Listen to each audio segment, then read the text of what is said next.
Welcome, everyone. You're all welcome to this event. The Africa World Lectures are designed as a high level platform for imagining, assessing, and keeping pace with the ideas, realities, and futures of Africa by the continent's finest minds. These lectures are established to bring greater visibility from the perspectives of Africa to Princeton's support of knowledge production on and about the continent. The Africa World Initiative is a brand new center here at Princeton, and we're just getting started. This is the second edition of the Africa World Lectures, following the inaugural lecture last year by the Nigerian writer Chimamanda Ngozi Adichie.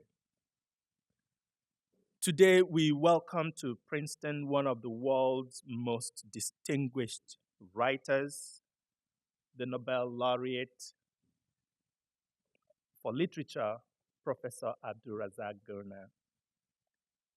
I am really, truly grateful to you for accepting our invitation to be with us today as the second lecturer in the Africa World Lecture Series. Thank you so much, sir. But I cannot do justice to, or even claim to be in a good position to introduce our lecturer today. And for that, I will call on someone who means a lot to me as a scholar and as Princeton faculty.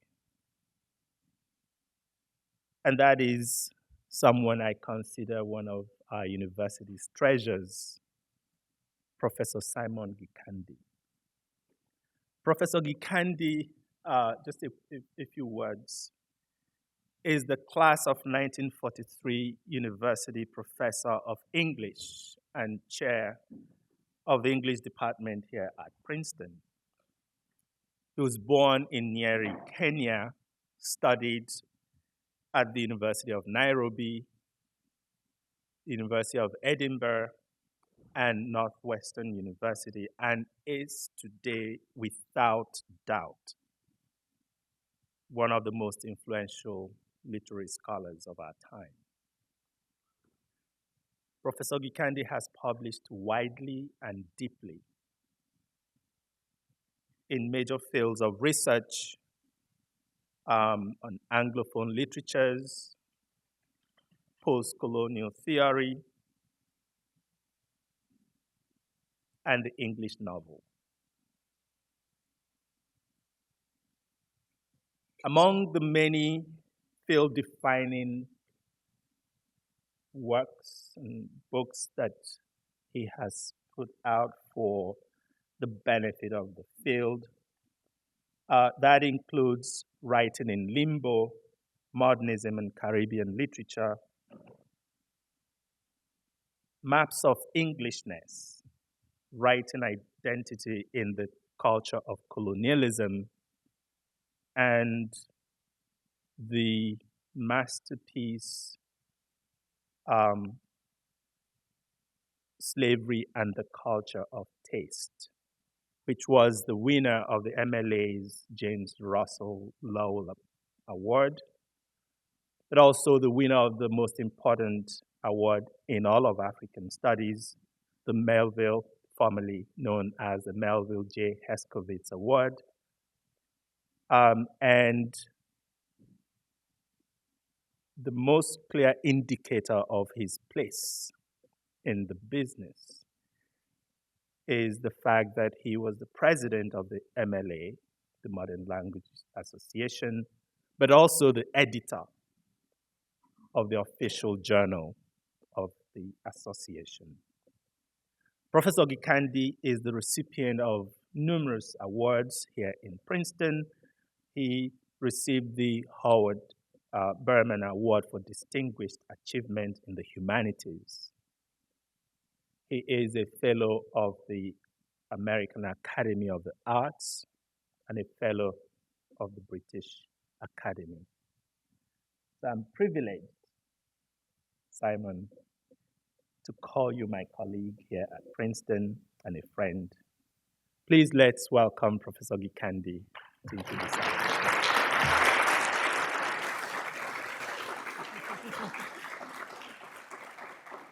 Well, thank you, Chika. You flatter me. Um, good afternoon, everyone. I would say it gives me great pleasure to welcome my fellow East African, Abdulrazak Gurnah, to Princeton University. I couldn't resist emphasizing the East African part.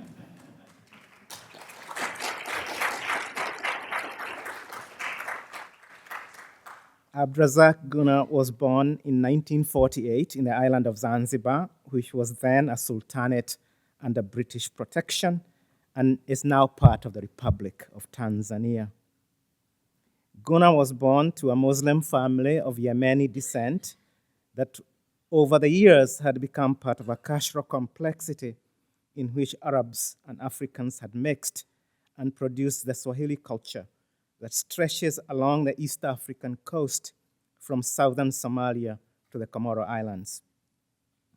Gurnah's work has been a testament to the beauty of this culture, but also a study of the violence that has been attendant to its making, including enslavement, war, and colonialism.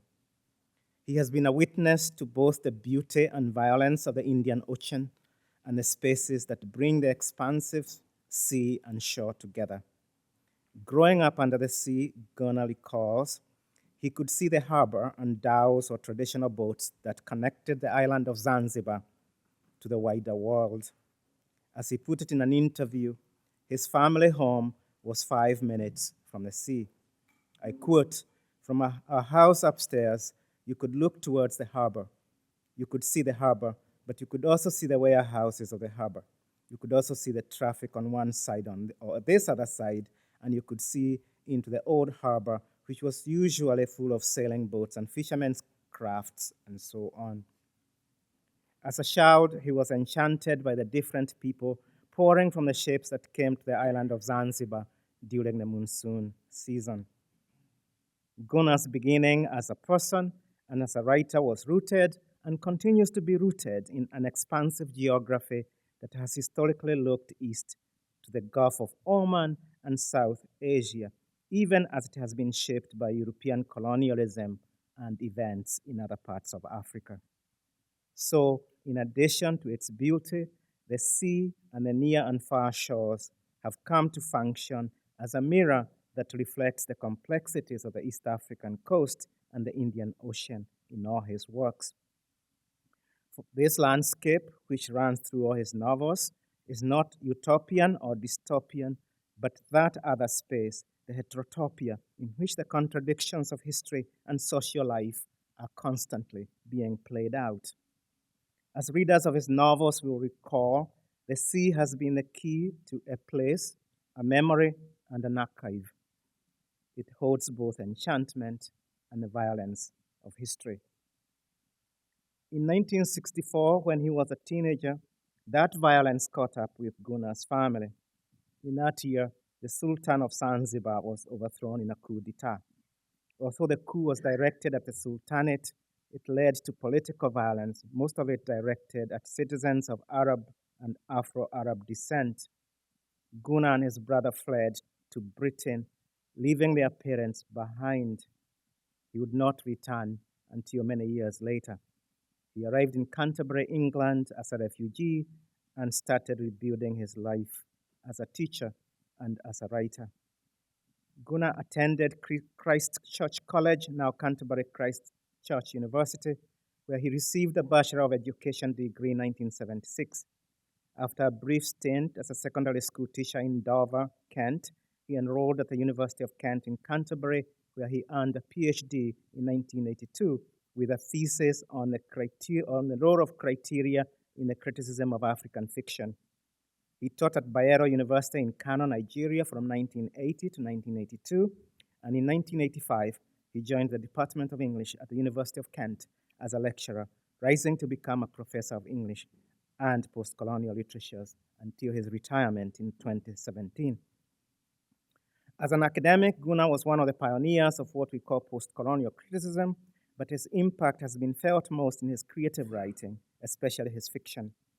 He started writing fiction when he arrived in England as a way of coping with the experiences of displacement and of understanding the traumas of the history that had defined the world he had left behind.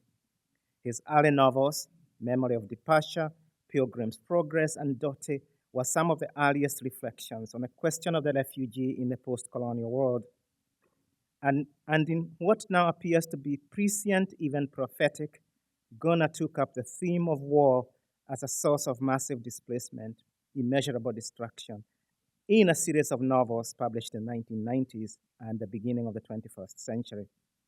Paradise, which was shortlisted for the Booker Prize in 1994, is the moving story of a young person sold to a trader to repay his father's debt. By the Sea, published in 2001, is the tale of a Muslim refugee who takes up an assumed identity to gain asylum and settle in England. Desertion is a meditation on the impact of colonial violence on intimate relationships, and his most recent novel, Afterlives, is a meditation on the impact of colonial violence on intimate relationships. Afterlives is a novel also on the forgotten German imperial regiment in East Africa, and is perhaps one of the most powerful reminders of both the horrors of war and the triumph of the spirit against the will of power. The translation of Paradise into Swahili represents a kind of homecoming for Gurnah, a kind of symbolic return to the native land. And by the way, Abdulrazak Gurnah was awarded the Nobel Prize for Literature in 2021. Professor Gurnah's visit here is sponsored by the Africa World Initiative at Princeton University, and we are grateful for those who have helped this happen. Please join me in welcoming Abdulrazak Gurnah to Princeton University.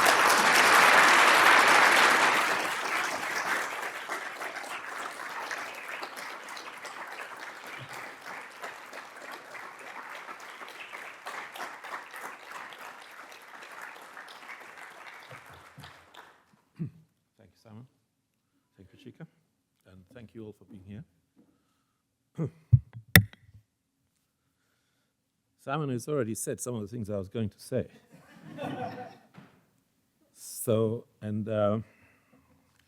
Earlier this afternoon, that's because I had a bit of a problem getting this lecture printed, I had to ask for help. And the person who helped us said to Simon, "Would you like a copy?" So I'm now beginning to wonder whether he did get the copy. Anyway, I'll try and sort of see if I can avoid repeating what he has already told you, but maybe it won't matter, because if those of you who've read my work will know that I'm stuck in this place, and I keep writing about these things anyway.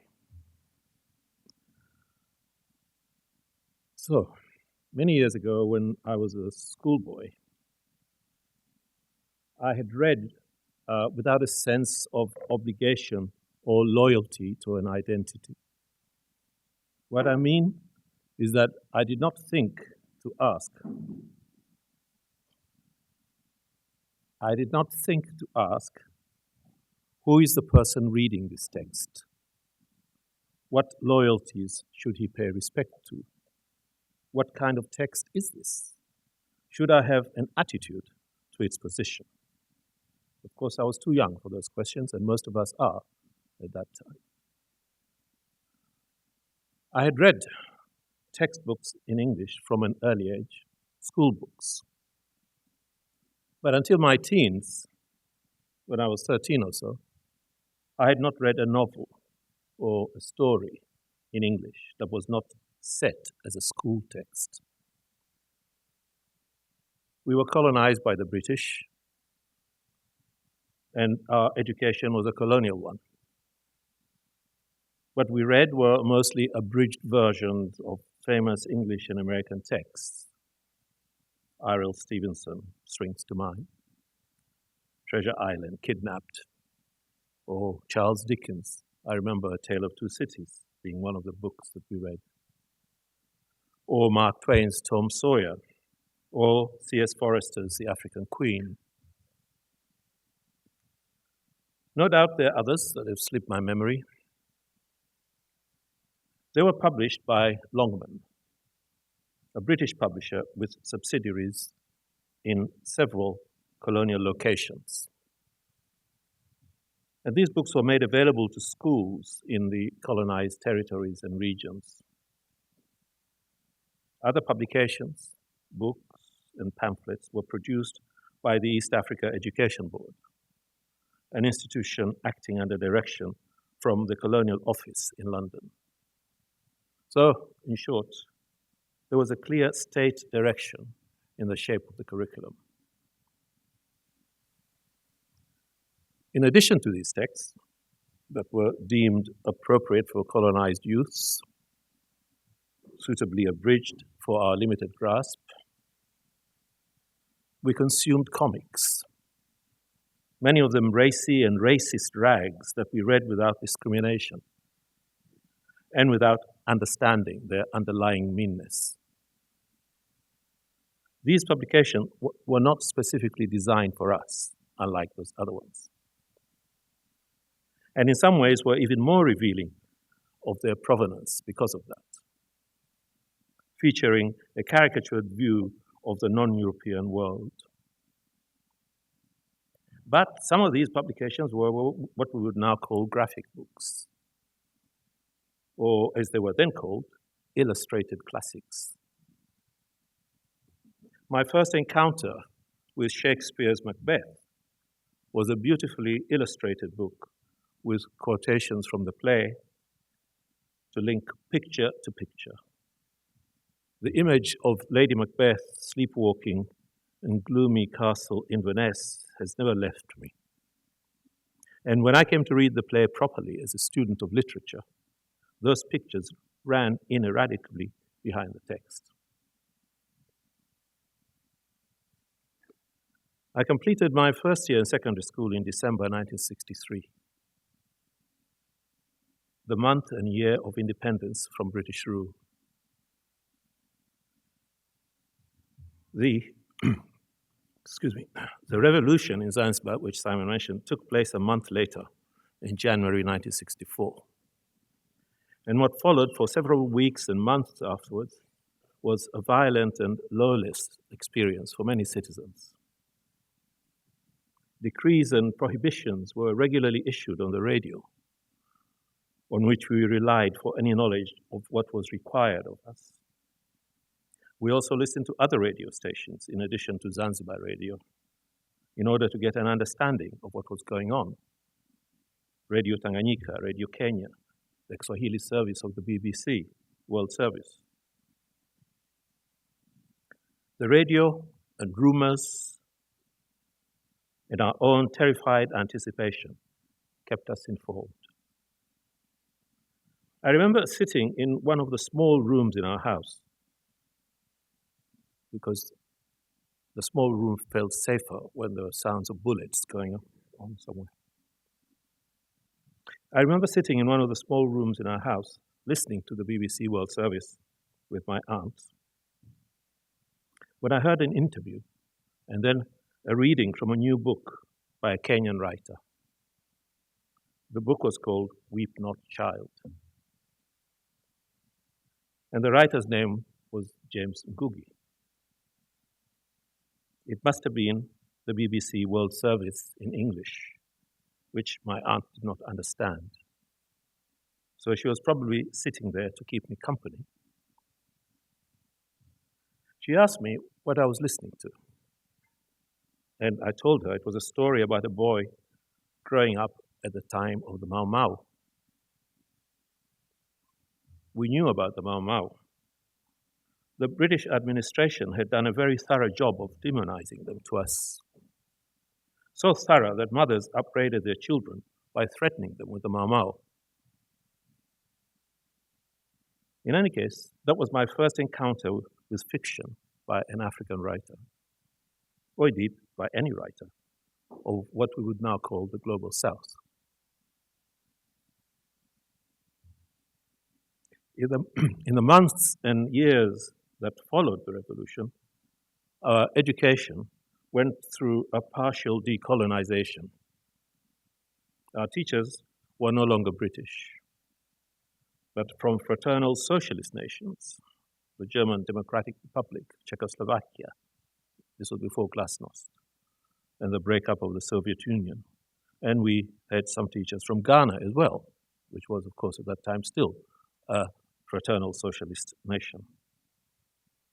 It was a partial decolonization because our syllabus was still set and examined by a British examination board in Cambridge, United Kingdom. In the meantime, we were able to read and to learn about the works of African writers who were making their way in the world.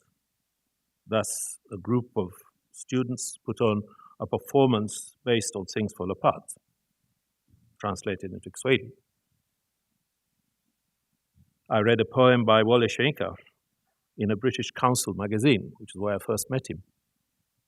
And of course, we read the works of James Ngugi, as he then was. Weep Not Child, as I've mentioned, and the one that followed, the following year, The River Between.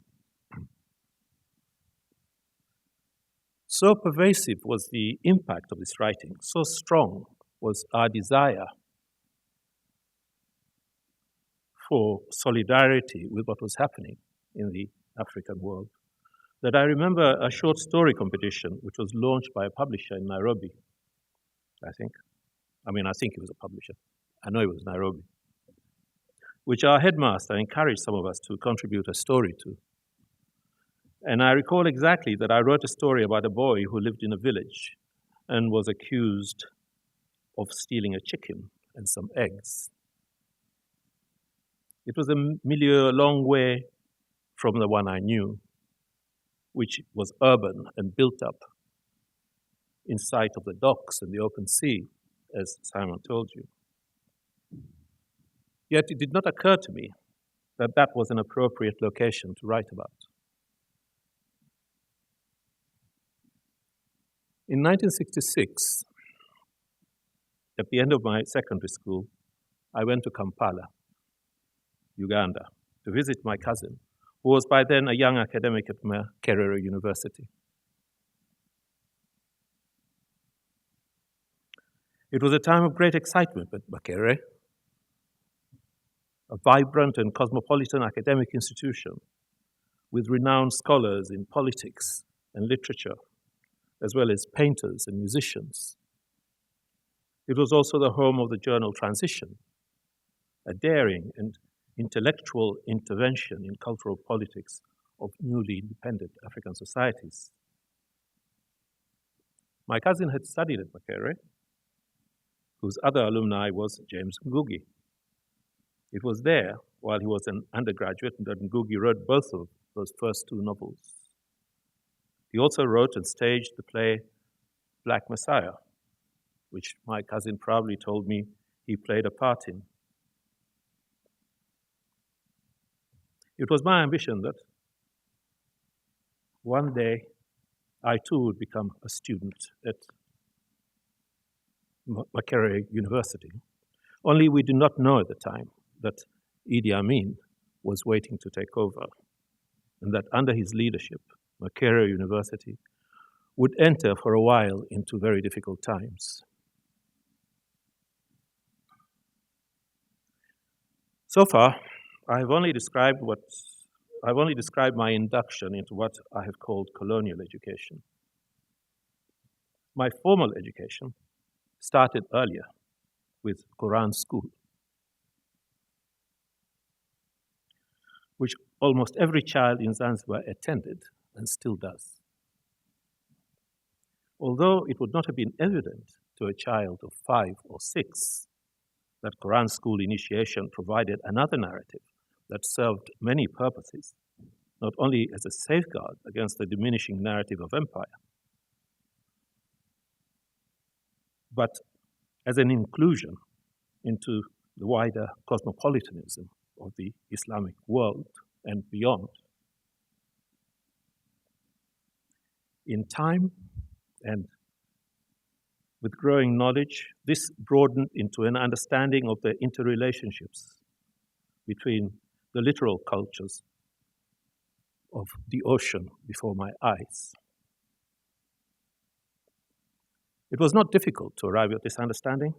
I mentioned earlier, and Simon repeated, or rather announced, I mentioned earlier that I grew up by the docks. From our house, I could see the harbor, could see the harbor master's flag to announce the arrival of an ocean-going ship, could see the smaller harbor, where every year during the northeast monsoons, dozens of sailing ships arrived from across the ocean to trade with us, as they had done for centuries. Every year, at a certain time of year, travelers would arrive from different parts of the ocean to our island, with their goods and their stories and their chaos. I witnessed these arrivals from my earliest years and grew up with the stories they brought. Every year, the world came to us, then went away when the currents and the winds changed, leaving something behind, not the least of which was a greater knowledge of human multiplicity.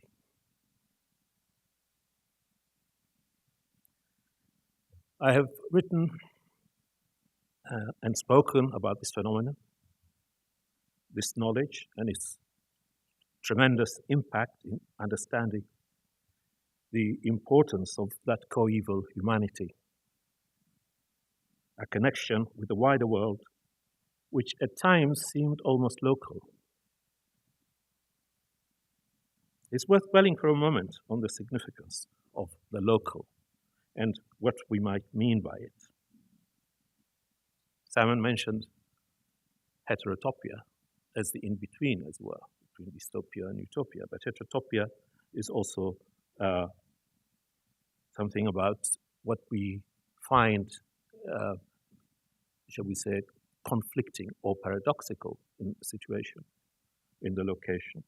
So let's just dwell for a moment on the significance of the local. We need to understand what kind of displacement privileging the local achieves. A displacement of knowledge and a challenge to whose voice has authority.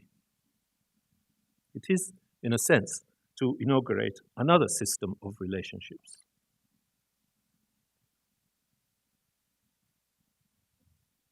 So let me give you an example.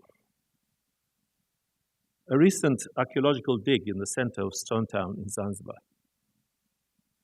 discovered a 16th century cathedral at the site of what was known as the Old Fort.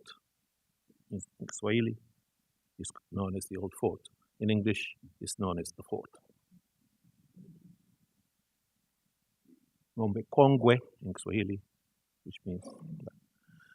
As the archaeological team went on digging, they found in the lower layers, they've been doing this for a few years, they found in the lower layers that there was evidence of pottery dating back to the 6th century of the Christian era, whose source was certainly the Indian Ocean littoral of the region now called Iran. Archaeologists in this region of the African coast have been able to make incredibly accurate discoveries by analyzing glass and porcelain finds. They've been able to trace the styles of manufacture, the source material, and to use that information to conclude on the age and source of these artifacts. This is how the archaeological team were able to come to their conclusion that the pottery they found in their dig in the Old Fort was 6th century Christian era from Iran, in the area of what is now called the Persian Gulf, or more precisely, the whereabouts of the port of Shiraz. Above and below this layer of the archaeological dig, that is to say, covering a period of more than 1,000 years, they found various comings and goings from Iran, India, Thailand, South Arabia, and further east. Evidence of interactions and transmissions that were still active in my childhood. In addition to this particular archaeological dig, there is abundant evidence on other sites on the island and along the coast of encounters and settlements with travelers from across the ocean. A walk on the beach on parts of the coast would deliver shards of Celadon pottery, first made in China, and part of the debris left behind from Admiral Cheng He's expeditions. Cheng He commanded 7 expeditionary treasure voyages to Southeast Asia, South Asia, West Asia, and East Africa from 1405 to 1433. According to legend, his larger ships carried hundreds of sailors on 4 decks and were almost twice as long as any wooden ship ever recorded. If you have not heard of Admiral Cheng He or of his expeditions, let me encourage you to find out about them. Knowledge of this changes our understanding of what Africa, or our part of Africa, means, and how it connects to the world. There were stories of Chinese people who stayed behind after the Great Armada sailed away. Unlike the British and the Germans and the French, they didn't really find any reason to stay. They preferred to return to China. Many such stories of connections across the ocean would have seemed like legends or myths if I had not seen the evidence of this varied humanity every year and just outside our doorstep. Then, a little like the great admiral, although not quite so daringly, I too traveled many miles in a voyage of my own. And when I arrived at where I had got to, I found I had brought my home with me.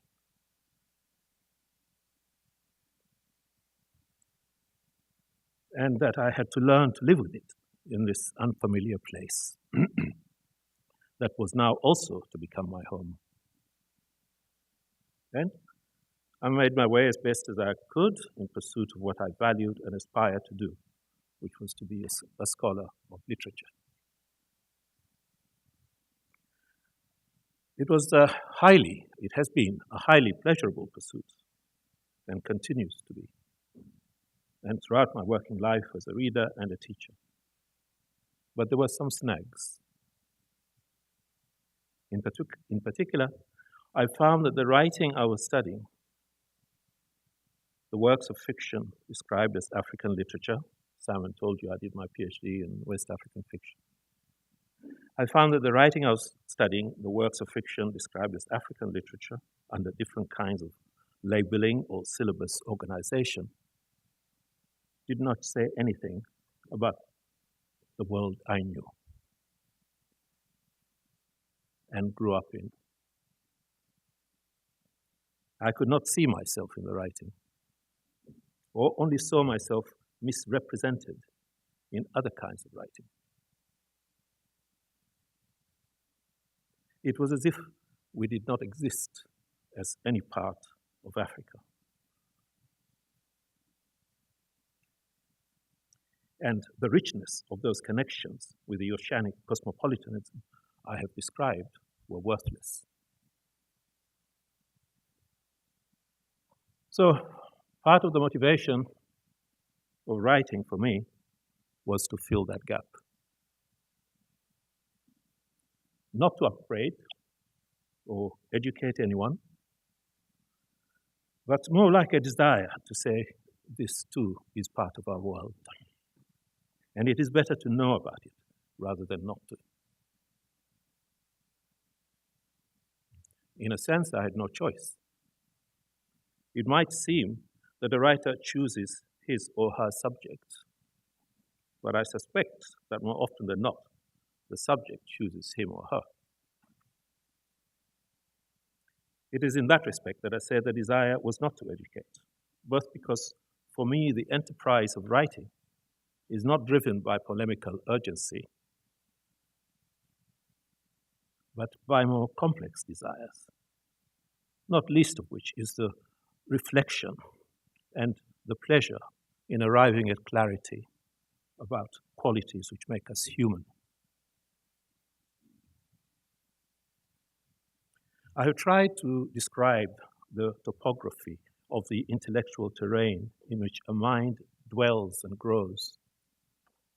I've tried to describe how that open ocean and its multiplicity provided me with a complex understanding of the possibilities of empathy and human knowledge. I described it above as an oceanic cosmopolitanism, an affiliation to another idea of difference, or its inverse, another idea of belonging, which frees itself from a polarized vision of the world. It is a cosmopolitanism which receded from view during the period of European imperial ascendancy in the Indian Ocean world.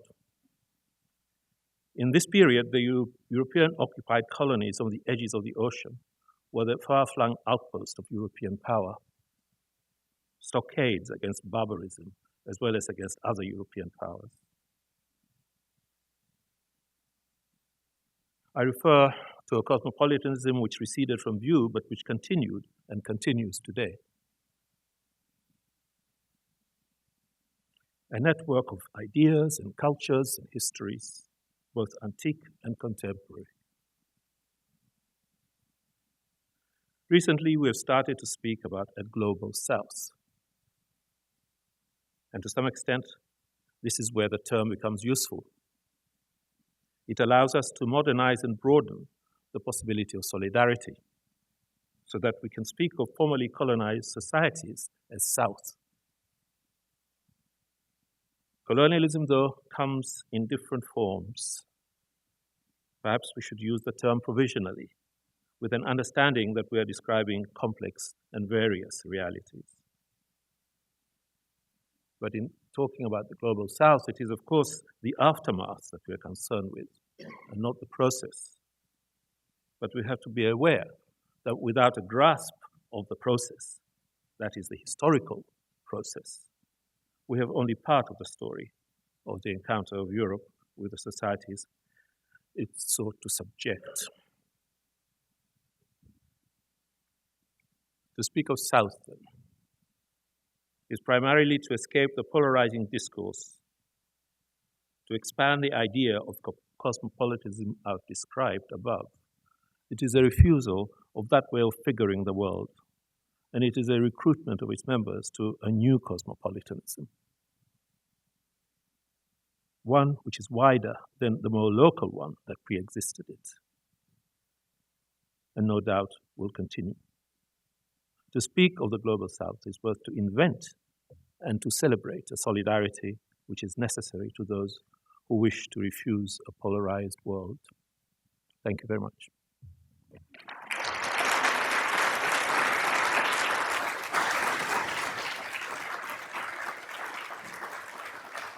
All right, so thank you very much for the talk. All sorts of questions came up to mind. Some of them also came up during the seminar with my students this afternoon. So I wanted to start with something you just said, which is quite important, and that's the significance of the local.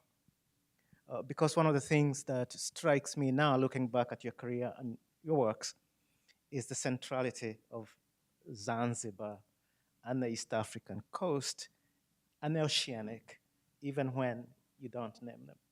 So I wanted to start by asking you to talk a little bit about why that particular local place is so central to your thinking and your writing, and uh, and why somehow you feel you have to take it with you wherever you go?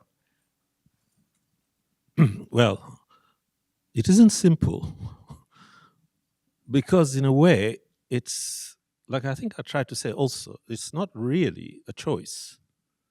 Uh, I think maybe a couple of books, a couple of novels ago,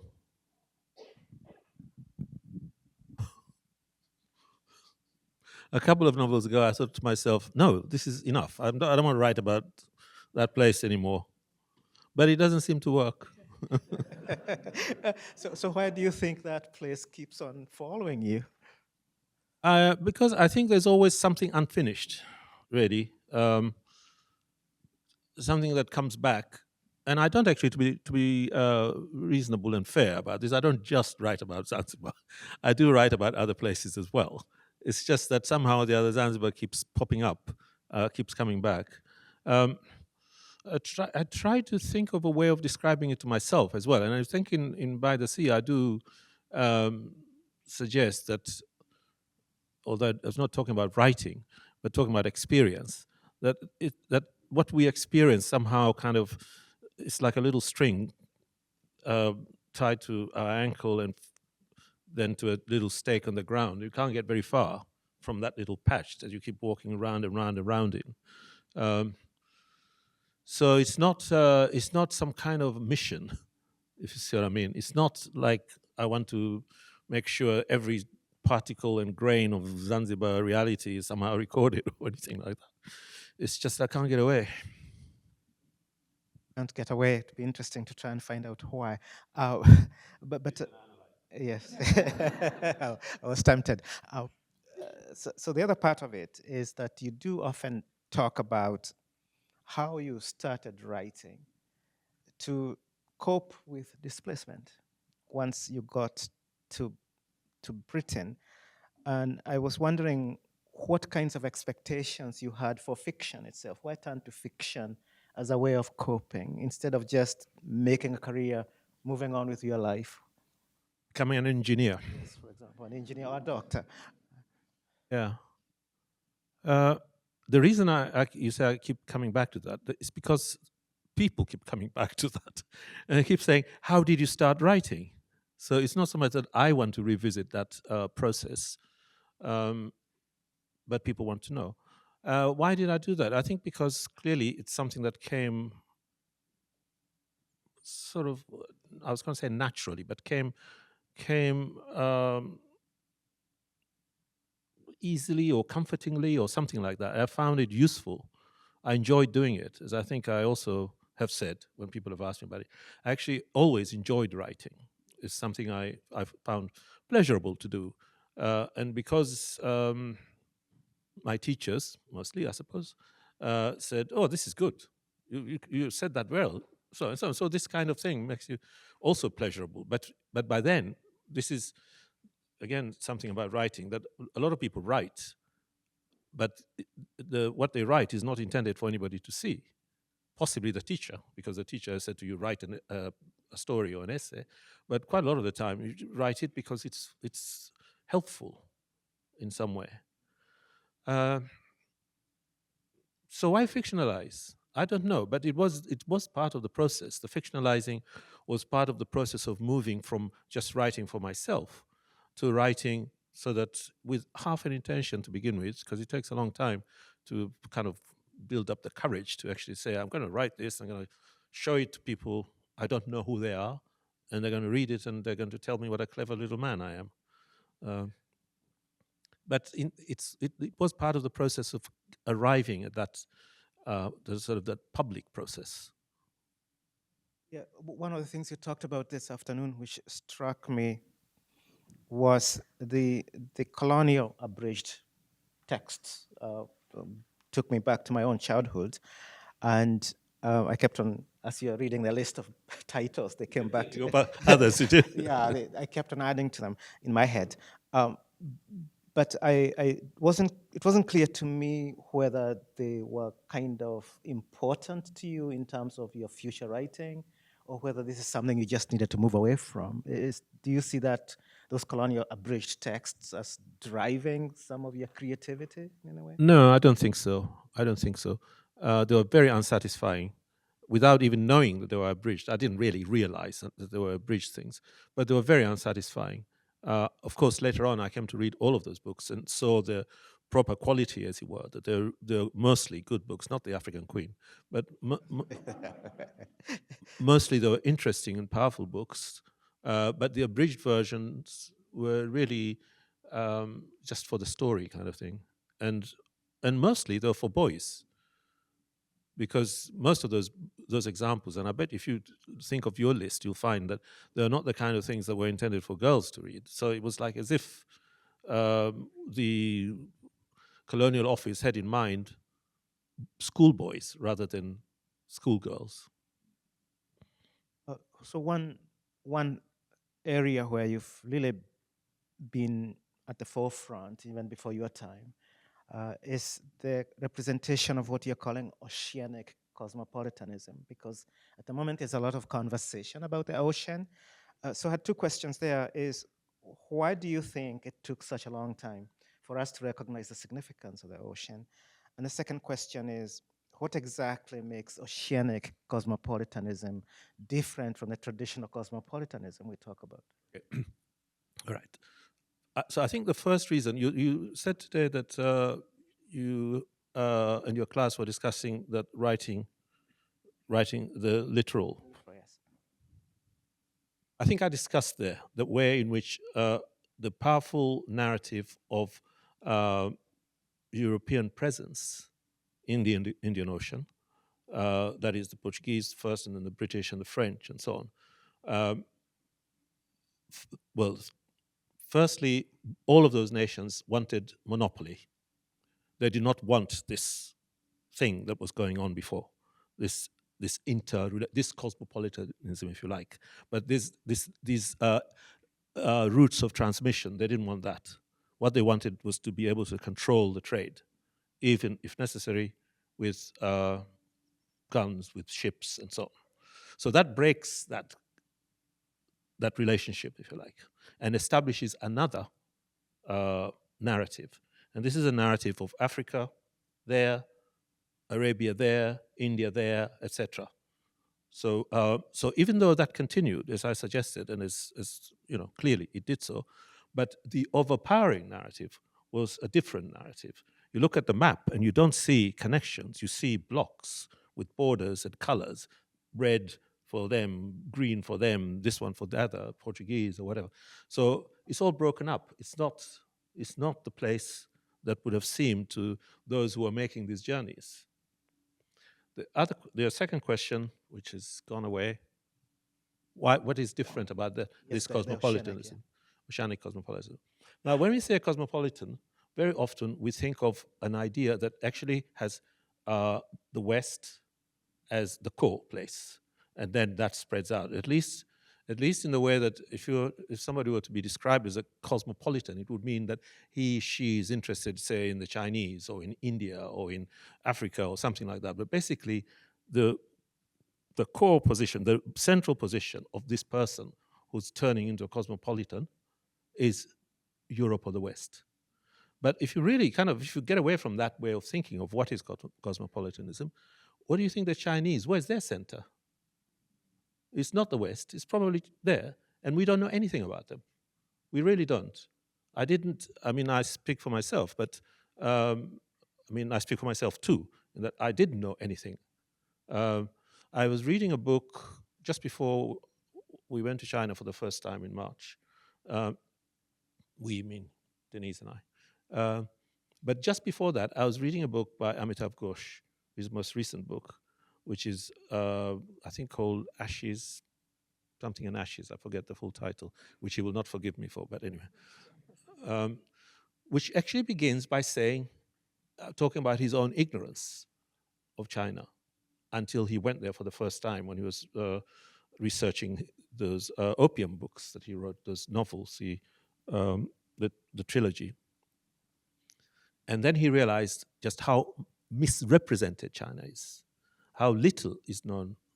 And So I read that book about a couple of weeks before I myself went to China, and it's absolutely true. I didn't know the full breadth or depth of the literature, for example. We think of it as something antique, but it's not. It's been continuous for thousands of years, and it's still there, contemporary, thriving, throbbing with life, and we don't know anything about it. There's a cosmopolitanism. If you take the Islamic Middle East, or which might include Pakistan, Afghanistan, and so on, and the cultures, how do they think of themselves? So same way, think of the Indian Ocean, how do they think of themselves? So this is what I mean by, it's not necessarily the ocean. The ocean is the means of making these connections. It's not to do with the ocean as it were a bed, but the ocean as a way of connecting. So I think we have to think about many cosmopolitanisms rather than cosmopolitan. So a connected issue that came up in my seminar this afternoon was the legacy of Orientalism and other European representations of this part of the world. And I was wondering whether you have been concerned with those representations. Is there a way in which your work is an attempt to push back against those kinds of dominant narratives of colonial domination? Or are those things which actually you don't think are central to our concerns? No, they are part of my concerns, but they're not central, no. But I think of it this way, that it's not that everything that, it's not that everything that has been written by, shall we say, anthropologists or historians or whatever, is untrue. It's just not complete. It may at times have been untrue, but it's not complete. It's not. So what I see is, well, there is something you haven't mentioned, you haven't talked about. There is something more to say. And at times there is something to say. There are places to say, no, it's not true. But it's not always that it's not true. It's more the incompleteness of it, that, which I guess is also kind of an untruth. So a couple of difficult questions. Nah. Come on, let's have them. So a central preoccupation of your works, in fact, the one theme I see running through all your novels, is the question of violence. There's a lot of historical violence, there's violence connected to everyday life, but there's also a lot of love. And it's a difficult question only because readers, including myself, sometimes are trying to reconcile what one may call romance and this other background of violence. I was thinking especially of Afterlives. Towards the end, we have this almost wonderful romantic restoration when Hamza returns home, or at least establishes a home. And then at the end of the novel, I'm not going to give away the ending, obviously, but at the very end, there's this very disturbing discovery in the archive. So I was wondering, is it intentional that you want love and this violence to go hand in hand, or what are you usually trying to do? I don't invent the violence. I write about violence because we're a nasty, violent lot. So I write about what I think is the real, as it were. But I also write about how it is that we restore our humanity in some way, by love, by kindness, by sympathy. And the ending that you refer to actually is I think, a beautiful illustration of the kind of fantasies of, how should I put it, fantasies of somehow escaping reality, or escaping what needs to be faced. And it's actually a true story as well. In other words, I certainly didn't invent that. And the other thing that you say, violence, you see, I would not use really violence. I would say this is what happens, like violence, fathers who beat their children, for example, which also happens in Afterlives, but elsewhere, or the cruelty of governments against their citizens.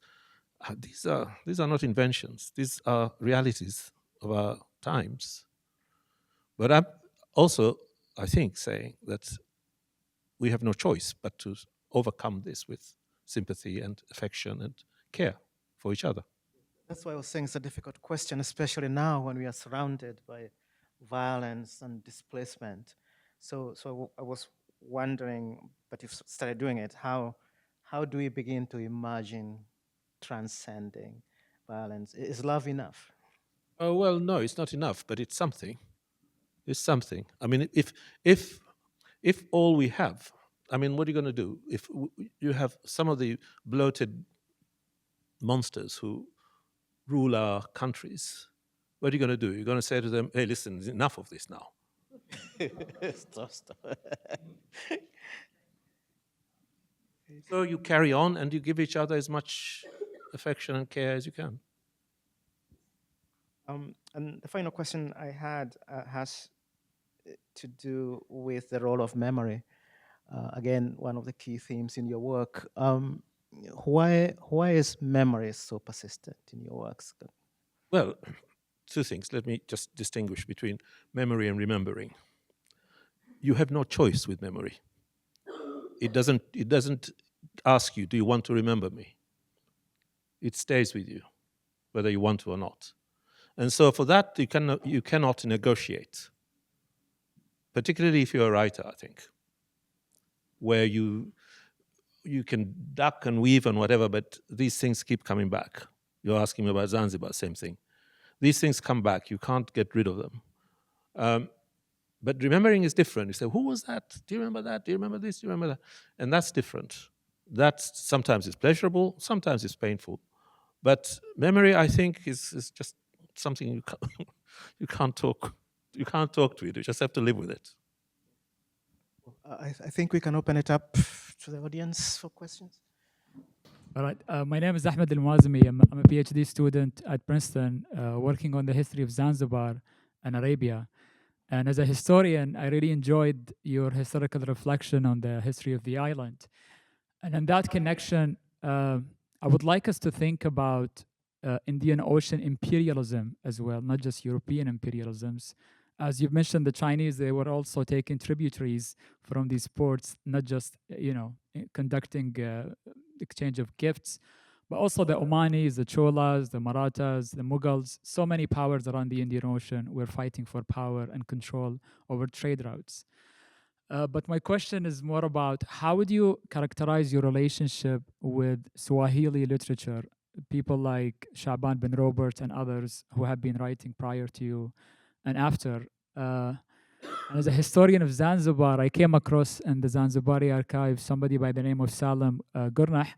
I don't know if you are related or you have any relatives who worked in the dhow trade. I'm curious to know if you have any connections to your family. If they Sorry, what was the name of the name is Salim Gurnah. Salim Gurnah. Yes. What did you read about him? He was working the dhow trade in Zanzibar. It was my father. All right. Good to know. So I found his name in the files. I would like to talk about that. And he wasn't anything big. He was just a trader. I don't know how you came across him. It must have been as somebody's memoir or something, was it? In the archive of Zanzibar, okay. So I don't understand your question about Shaban Robert in particular. Do you mean, do I read Swahili literature or what? What is the question? What's your relationship with Swahili literature, whether traditional like Utensis and so on, or the modern? Yeah, I read them, but what kind of relationship do you have in mind? As a source of inspiration No. So until quite recently, so Shaban Robert was from Tanga. Until quite recently, the Swahili literature, the literature that we read, as opposed to sort of other kinds of writing, which perhaps would not have aspired to be called literature, would have been probably the classic period ones, the 17th century, 18th century, like Ali Kishafi, or Tenzin Wanakupona, or Muyaka, writers like that. And those were very local writers, and with generally, I mean, I suppose Tenzin Wanakupona is about being a woman rather than being a woman of Pate, say.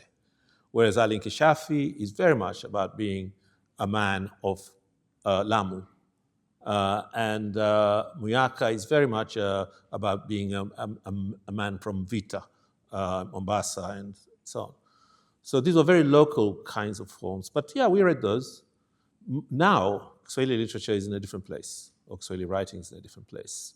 A lot of it is, especially with the younger writers, a lot of it is about exactly the kind of things you'd expect from fiction: social issues, marriage, growing up, etc., those kinds of things, as well as a genre forms like crime novels or romance.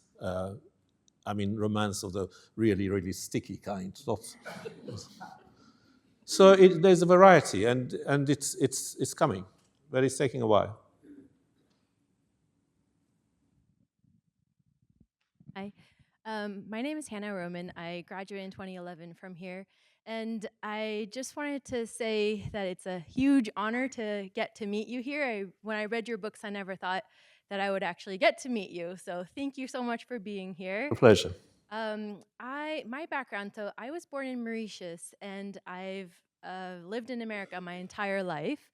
Came to Princeton, and there was just a very big disconnection from the history of Mauritius, all the different types of people that have come and gone through there.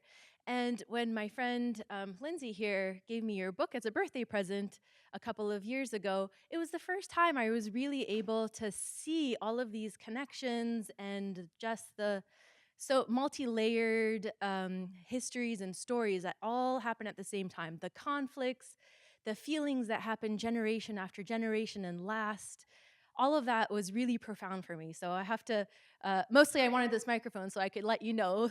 Thank you for writing all of that. You're a very nice person. And I also think these are stories that really endure.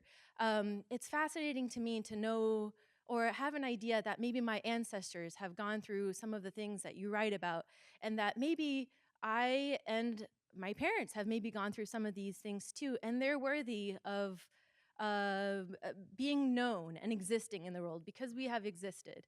So I wonder about this idea of literature being something that persists. And I wonder now, in this era where we're all really connected and we do have we can see very clearly on social media, for example, what is going on in Zanzibar, what's going on in a lot of these other African countries. How do you think an audience reading your literature now might respond to how you've written about the histories of the people that have gone through all of these things? How do you think they might respond to that now versus when your books were originally published, and maybe perhaps into the future with the changing ways that people interact with literature? Well, I hope they'll enjoy them as much as you did.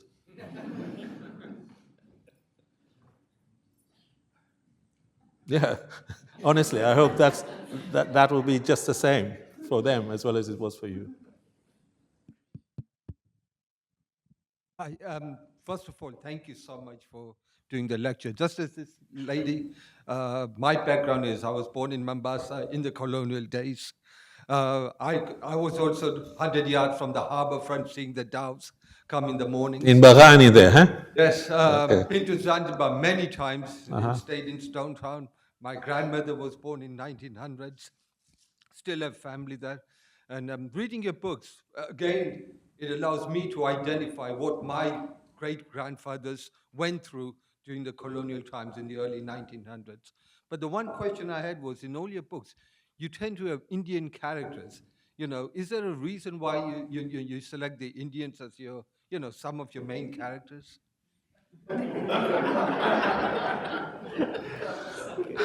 I have Indian. Actually, I try quite hard not to, because this is how the reality was for many of us in Zanzibar, and still is, despite the cruelties of the revolution. Things are gradually going back to the way they were, except, of course, for the guys who've managed to get hold of power and they have no intention of giving it away. But anyway, very often people didn't think of or if they did, they didn't think kind of in precise stuff. There's an Indian, there's an Arab, there's a Chinaman, there's a whatever. Particularly at a certain, in our generation anyway, at a certain level, at school, for example, we were all there. We all spoke Swahili, etc., apart from the odd one. There were special schools, and in this respect, the Indians were, some of the Indian communities were different in that they had their own schools and didn't mix with other people and so on. But not all. Some of the Indian communities did. Why do I have Indians in my books? Because they were there. I mean, I love it because it allows me to relate to what my parents. Yeah, and you're right. I went to the Aga Khan school. You went to the Aga Khan school? So did my cousin. You know the one I mentioned who was in Kampala? He went to the Aga Khan school as well. Yeah. Thank you. Sure. Perfect segue. Speaking of the Aga Khan School, I was a student of Farooq Topan at the Aga Khan University in London. Oh, yeah. Uh-huh. And that's where I first read your novels, which I fell in love with and then recommended to all of my friends. I'm a student. You're not the friend who gave her the book. My friend. I'm also friends with Ahmed here too.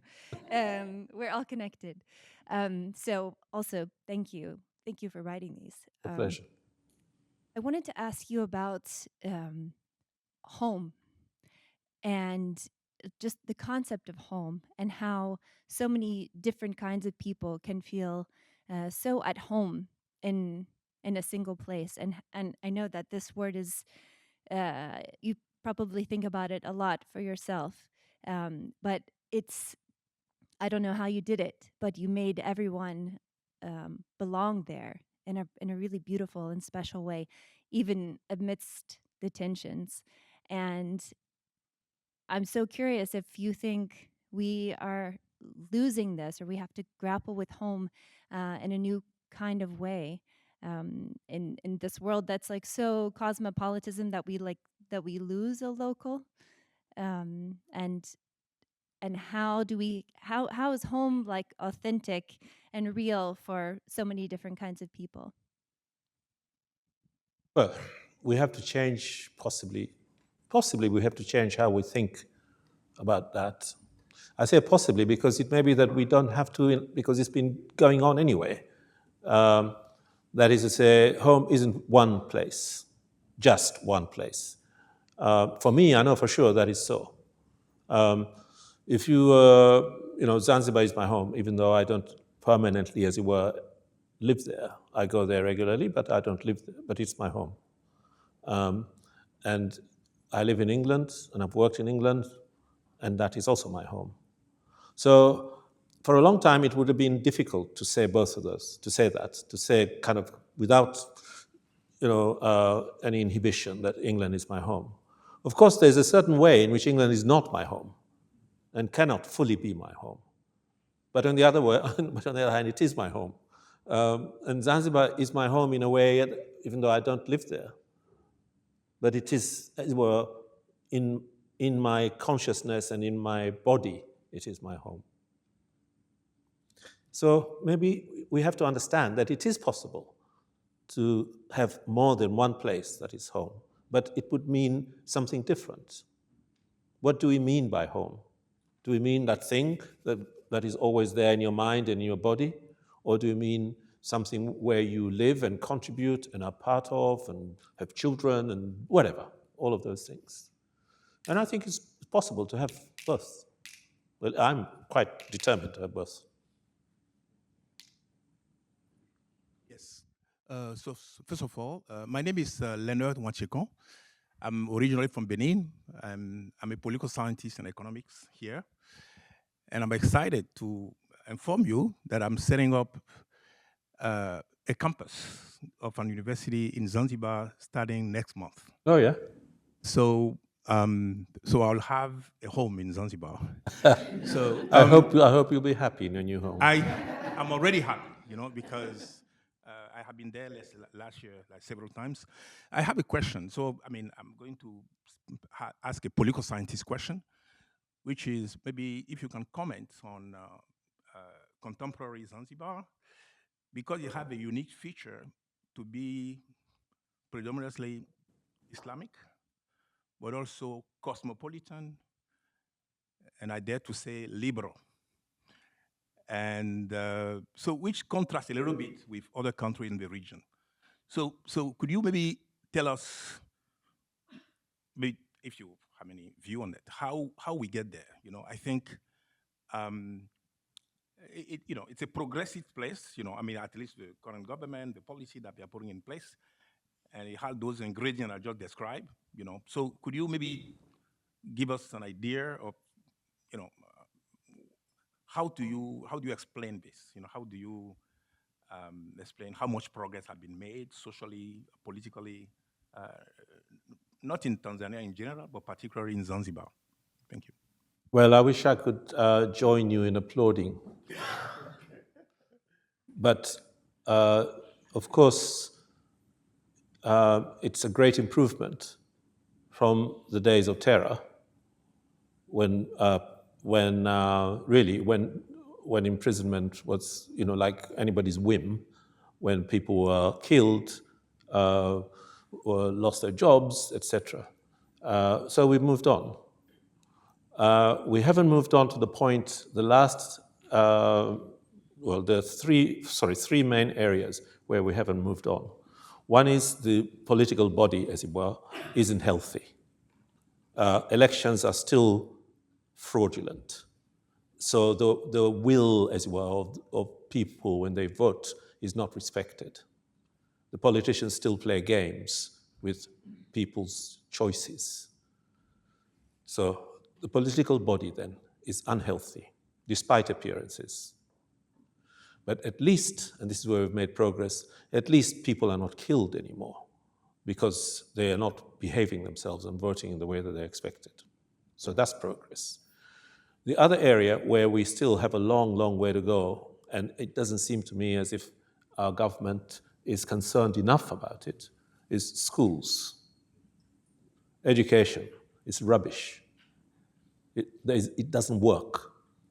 Schools, there isn't even furniture in schools that is reasonable, broken down everywhere. The last time I was in Zanzibar, just recently, my old school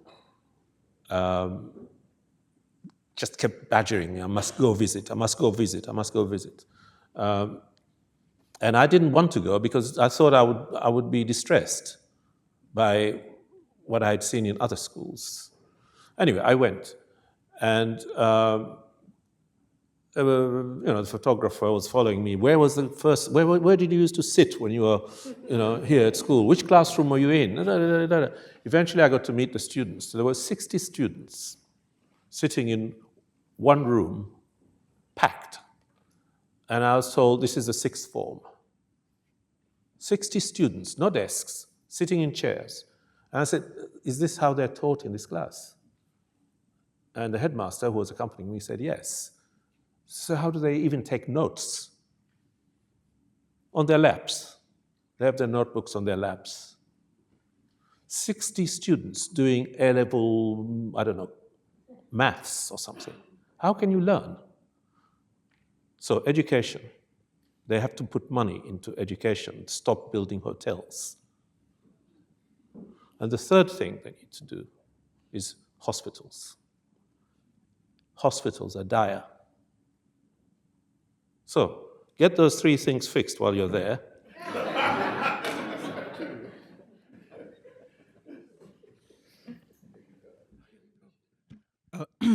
Hello. First of all, I just want to quickly say that in terms of China, I think if you would speak for yourself, personally, it was while reading about ancient China, like the first Qing emperor, or even the Chinese admiral, that made me ask, well, what were my people doing? And then I found out about people like Mansa Musa, and I think it was his uncle who from our end we say discovered the Americas, but Anyway, so to get to my question, some themes you talked about were knowledge, literature, fiction, and then history or memory. So fundamentally, my question is, how does literature translate into knowledge? Because whereas history, which is knowledge, is actionable, it seems to me that literature is more sentimental. And anyway, so So also, just to quickly, if I could, lastly, even though this is inconsequential to me, it seems it's our literary scholars that are globally celebrated, the sentimental Africa, whereas our historians, even at home, are little known. Is that a fair assessment? And I think you kind of answered the next question. If you could go to it a bit more, that I appreciate it. Is how do we change that, especially for the next generation who are literally bursting Africa at the seams? Thank you. I think somebody who says to me, as you have just done, literature is sentiment, and what can you learn from literature, then I think there is no answer I can give you which will satisfy you. If you prefer history, and if you think historians should be given prizes, I'm sure there's a prize for historians, then that's fine. Whoever it is that's giving out the prizes, it's their prizes. Let them give them out to literature if they want. If you don't like that, you go make your own prize and give it to historians. Okay?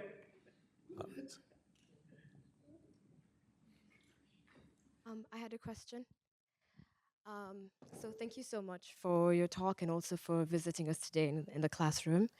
Oh, sorry. Can you hear me? Okay. I had a question about identity. You spoke about your developing identity in Zanzibar and then you're leaving. And I have a similar experience of growing up in Kenya and then moving here and having my identity really matter, but only when I was outside of home. I find that East Africa is not culturally focused on the specificities of identity. So my question to you is, if you are writing, as you have done, about identity, about that encounter with Europe and about cosmopolitanism, how do you find your work received in East Africa, which is not as identity focused? Or do you find that things are changing so that that is the case? Or is there something of an East African identity that is now maybe even coalescing in your work? Yeah, I would hesitate to use identity, really. I would prefer to say that the experience of being a stranger is what interests me. I don't think, so I generally speaking avoid identity because it suggests that there is something permanent and fixed which is somehow being shaken up by experience, whereas I don't think that's how it is. I think it may become unstable for one reason or another, uncertain, but not to the extent of self-hatred or anything like that. But I think the experience is probably interesting anyway. I mean, the experience of being a stranger and reading about it. A lot of people travel and have a sense of this. It may not be they travel so far away. After all, it is the oceanic kind of business. If you think the way people used to travel was perhaps with some certainty, in the way that you describe, because they travel short distances. Now we travel quite long distances and quite quickly, a few days in, Mumbai or something and then back and so on. So people have this sense of being able to know who they are without necessarily feeling challenged too much. Is for young people like you were when you came, like I think the challenge is greater for younger people when they come away from their country, particularly if they're on their own, as opposed to with their families. I think it's probably easier, for people who are already mature or perhaps are already skilled in something. When you're 18, how old were you? When I came here, I was 18. 18. When you're 18, well, you don't know anything. I was 18. You don't have any skills. You probably don't have any money. And if you're on your own, you're as lonely as hell. And you don't know how to cope. You don't even know how to get into a bank and open an account. So all of those things are part of that experience, I think, of becoming shaken by being a stranger. So I think, and I think that would also is quite interesting to read for people who haven't had that experience.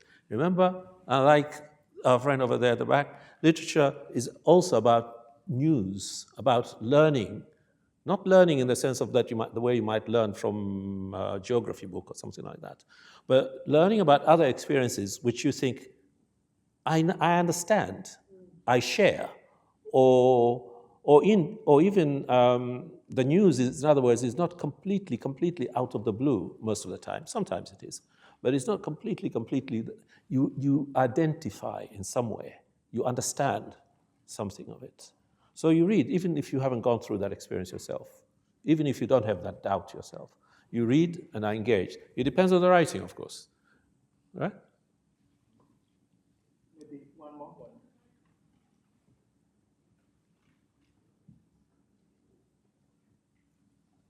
Hello. Hello, I'm Anthony Shen. I'm an undergraduate at Princeton, and I want to thank you for writing By the Sea. I originally came from Taiwan, and my grandparents were refugees from the Chinese Civil War, so it really made me relate to their experiences of dislocation and alienation in a new country. Thank you. I went to high school in Singapore, which like Zanzibar is a port city, and I want to ask you a question about language, because the Singapore government imposed English upon an unwilling native population initially, and therefore their population right now uses English as sort of their native tongue already, instead of the original Malay or Chinese or Tamil.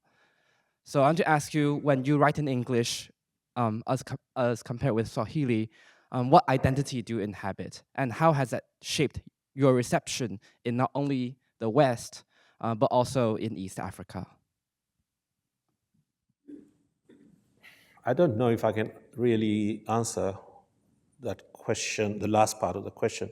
What has been the reception and so on. So far as I know, nobody has said to me, we dislike you because you write in English. Sometimes people have said, why do you write in English? And then I can explain that part of it. It's not to do with choice, really. I don't think, the relationship a writer has with language is a very intimate relationship, by which I mean that it's almost intuitive and profound and deep. And you can't always say, I will do this in French or in Swahili or in Russian or whatever. You have to have that relationship with the language that you're talking about. I don't have that relationship with Swahili, although I speak it fluently, I read it fluently, and so on. But I don't have that feel for it. Others do, I know, who write in Swahili. I do have that relationship with English, and so I write in that language. And I'm not obliged to write in any language. I write because I want to. And so really, it's up to me which language I write in. All right, well, very many thank